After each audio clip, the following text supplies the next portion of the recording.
GAFA, forcément, c'est un dossier sur lequel le président s'est engagé. Vous vous souvenez tous du discours de Marseille, et où il est extrêmement attendu dans les prochaines années. Alors déjà, il y a eu un premier travail important qui a été fait par Didier Guillaume, qui est mon soutien.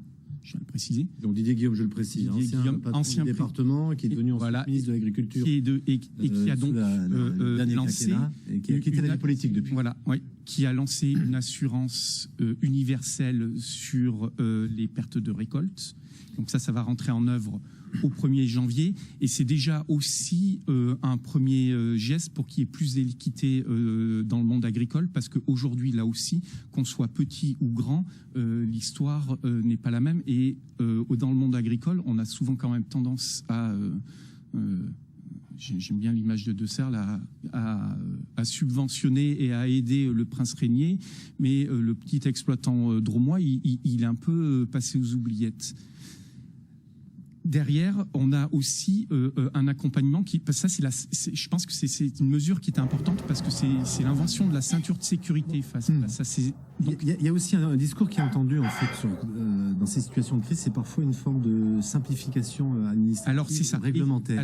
On va dire à un certain nombre d'agriculteurs, vous n'avez pas le droit de mettre des filets pour protéger vos arbres fruitiers, parce que la règle. Il y a déjà. Il y a une attente, semble-t-il, de simplification. Premièrement, c'est améliorer les conditions d'indemnisation. Il y a de gros efforts qui ont été faits, qui vont être finalement pérennisés avec un guichet unique, et aussi un doublement des dotations de l'État qui va passer à 600 millions d'euros par an sur ces sujets. Donc là, il y a vraiment le substantiel. Oui. C'est le fonds de garantie d'assurance. Ouais. Et donc, derrière, l'effort important est fait. Et vous soulignez un point important, c'est qu'aujourd'hui, il va falloir adapter notre patrimoine agricole.